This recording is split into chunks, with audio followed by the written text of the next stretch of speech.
which sometimes is helpful to build up your speed numbers.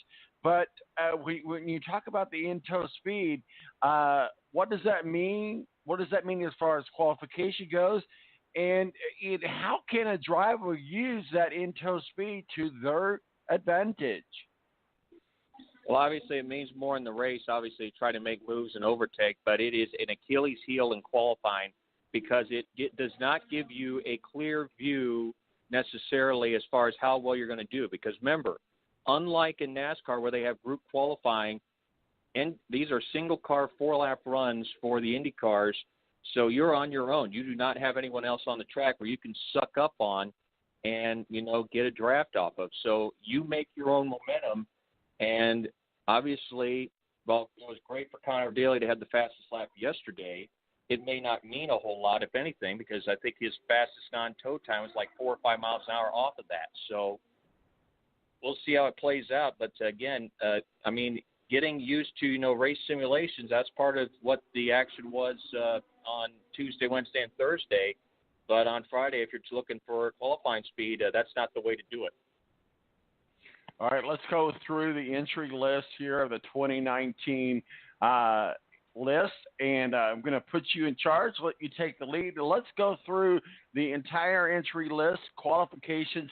Obviously, we don't know where they're going to get a qualification draw at, and we'll get into to their particular aspects in a moment. But we have how many drivers, who are they associated with, and what are we looking for today at the track? Well, obviously, the head of the line, obviously going by number, that would be Joseph Newgarden in car 2. That's the Shell V-Power Special. That's one of the Team Penske cars. Locked to make the field, no question. Probably will be in the first 3 rows. Same goes with Helio Castroneves. Mateus Lace with A.J. Foyt Racing. A little further down the list, but I think he is solidly in, I'd say, around probably row 7 or 8. And then Hinchcliffe, the Aero Electronics Special for Schmidt-Peterson Aero.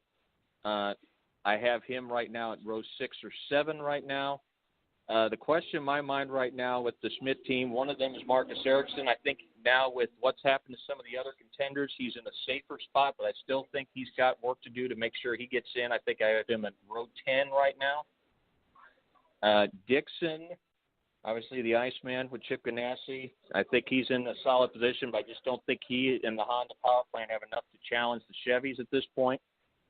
Rosenquist, the crash, I think hurt him. I think if not for that crash, I think I had him possibly being a shootout qualifier in the top 9, and now he's struggling just to make the field. I think mid-pack at best now for this man from Sweden. And you look further down the list, Power. Will Power, Team Penske, I think this is his time to get a pole. The question is, though, can he get the good conditions with his late draw in the qualifying line? That's the only question I have. TK with Foyt, again, not as competitive as last year, but he does have the early draw, which I think will help him.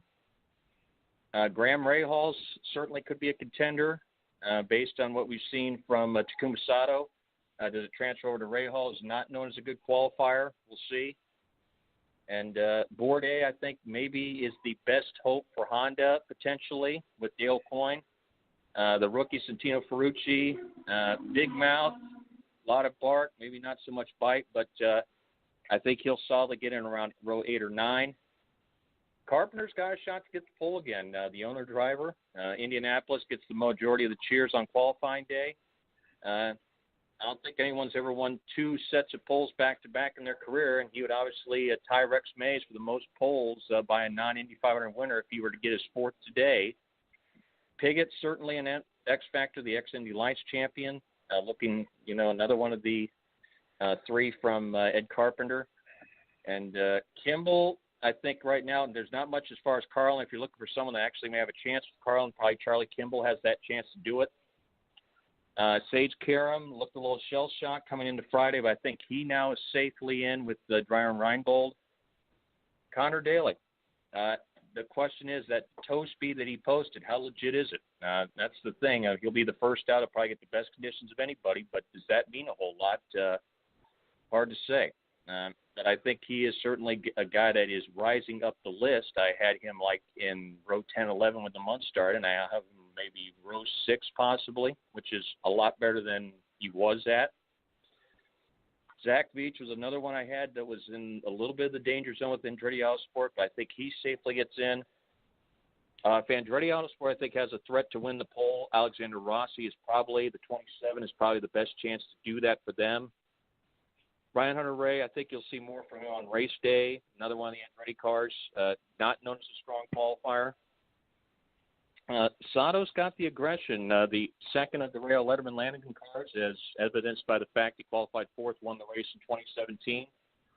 Can he keep it under him for 4 laps, though, with a late draw? That's the only thing that's, in my mind, I think he's going to be second to last to go in the initial line, which does not help his case. You talked about awards crash. Can he bounce back from that to get in? Carlin's not looking so good, so I think Pato's going to have a test. And the same goes for Kyle Kaiser. No sponsor. Team's trying to run an IndyCar program alongside an IMSA sports car program, which I don't think is the most effective way to run a program. But what do I know? And then you have James Davison now with Coyne this year. I think he solidly gets in, no problem. He's, of course, the guy that skateboards into the pit area. So if you're looking for a guy that's on a skateboard, that's Mr. Davison. Yeah, we kept saying that. I kept asking him, is that legal? We laughed about that last year. That was funny. It wasn't really a skateboard. It's one of those scooters it's not really a skateboard. It's one of those scooters that you see downtown Indy. It's not a skateboard, but it's a scooter type thing. But yeah. And like I said, Tom, laugh all you want, but I think with what's happened to the other contenders on that cut line, I think Pippa Mann and Clausen Marshall find a way to get in the field. I didn't think it was possible coming in, but just what's happened to, Hanley and some of these other contenders on that cut line, and then the guys that have fallen because of accidents, if she keeps her nose clean, runs 4 solid laps, I think in the 226s, she's in. Well, it's qualification weekend down at the Indianapolis Motor Speedway. 4 turns. We're in the oval down at 16th in Georgetown. Matthew, real quickly, I ask you this question every year. So by tradition, walk us through the 4 corners of the Indianapolis Motor Speedway. Well, infamously, obviously, turn 1's the toughest because it's a blind corner because of all the buildings on both sides of the track and the grandstands. So getting the entry right there is key because that makes the whole lap. Turn 2 with the sweets there is probably the easiest turn because that's probably because of the shade there. You can get a little more grip as opposed to the other 4 corners on the track, and it's key getting all the speed down the backstretch. 3 is a little more wide open, but there is a little bit of a few bumps on the inside. I think it's caused guys trouble. Obviously, it certainly caught Fernando on Wednesday.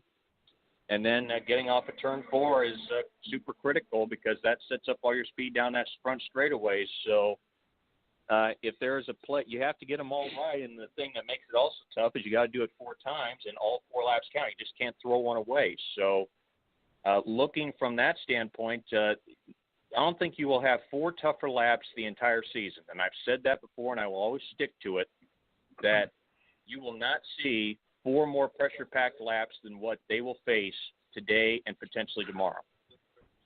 We're talking with Matthew Embry, our official IndyCar contributor, been around with us for a few years, and we always hang out at the track together.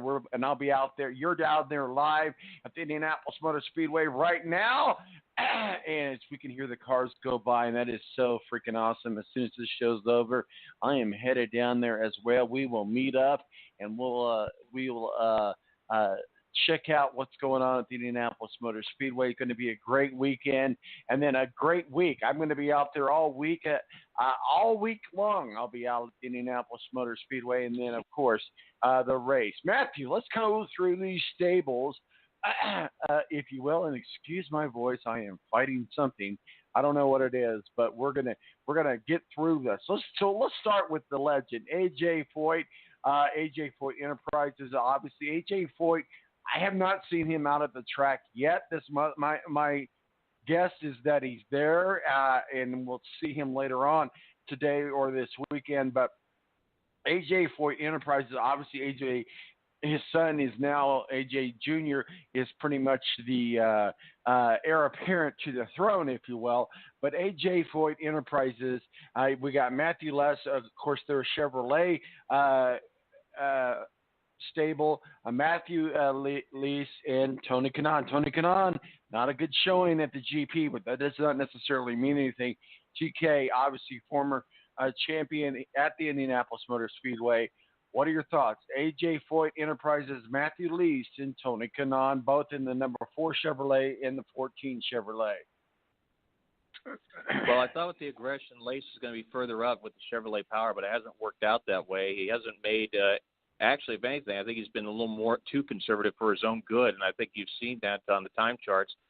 TK's got a shot if he can take advantage of that early draw. Certainly, I think he could go higher than where I have him currently on Griditology at number 15, and top 9's a possibility, but I think they need to up their game. They are not the same team they were at 16th and Georgetown a year ago. They are not the same kind of threat where, if not for a flat tire, TK could have won the thing. If you look ahead to next week, I don't see that possibility happening for TK or for Lace at this point. Let's go with Andretti Autosports. I mean, we've got Connor Daly. Well, as we talked about earlier, yesterday was doing really fast in the tow. And then, of course, through a Honda shop in the number 25 Honda, Zach Veach, and the 26 Honda. You got Alexander Rossi. Again, we didn't see Andretti at all in the GP race as far as qualifying goes. So hopefully they've got things turned around. Ryan Hunter-Reay in the number 28 Honda, and, of course, the heir apparent to the throne, Marco Andretti, number 98 Honda, which, by the way, we should point out has it's with him. It's Andretti Herta Autosports, just to make sure we dot all of our I's and cross our T's. But Andretti Autosports, 2019 Indianapolis Motor Speedway. What are your thoughts? Today, I think it's all about Rossi. I think he's the one guy that I think can get there for Andretti Autosport with the early draw, and I think the pace that he has shown. Again, Hunter-Reay's not known as a strong qualifier. Marco's okay, but I wouldn't call him one of the top dogs in terms of qualifying pace. And you look at Beach, I think his situation's better than it was coming in. I think the same goes for Connor Daly. They should easily both make it in. And then you look at Colton Herta. I actually thought Colton Herta had a chance for the top 9, and then came the qualifying draw last night. And I don't know if you heard, but he drew the last pill out of the bag. So he will be, of the 36, he will be 36th out in the initial line, which I'd say is going to be a big disadvantage. All right, let's move on over to Errol Schmidt Peterson Motorsports. Obviously, that's the home of James Hinchcliffe, the mayor of Hinchtown. One of my favorite drivers and friend. I consider him a personal friend. I like him a lot. Last year, got bumped from the Indianapolis Motor Speedway. Not trying to add salt to a wound, not at all. But James Hinchcliffe has not looked good in practice this year. Obviously, he's in the number 5 Honda, and then you've got Marcus Erickson, and he's the rookie in the number 7 Honda, coming in for Wickens, as we know. And we saw him out at the track last week. Very good to see him up and around. Hopefully he gets back in a car soon. And a guy that we always like to talk about, and that's Oreo Servio in the number 77 Honda. And we to dot our I's and cross our T's. He's also with Team Strange Racing. Go ahead, Matthew. Actually, I think Hinchcliffe is in the best position. I'd say it's his 3 teammates who I think are in the sweat and bulls today. Hinchcliffe, I have him in row 6. I think he now realizes he's got to give it a little bit more than he did the last year when he did, because you may only get one shot. It depends on how the weather plays out today. And as far as condition-wise, you may only get one chance. And obviously, the vibration last year you can't control. So when you get a chance to qualify, you've got to take advantage of it. And Hinch didn't do it last year, and he paid the price for it. You look at the rest of the team there. I think Servia is probably going to be the next in line, probably around row 7 or 8 maybe. I think it's going to be a struggle for Harvey. Even though, yes, he finished 3rd at the IndyCar Grand Prix, this is an oval, and this is the only oval he runs during the season, and he just looks lost on the ovals. He has the last 2 years. That's why he's crashed out of the first 2 Indy 500s he's entered, and it's going to be a struggle for him, again, just to make the show, and I think you could say the same thing about the rookie Marcus Erickson. And so I think, unfortunately, Schmidt-Pearson, they are hoping to avoid qualification dramas.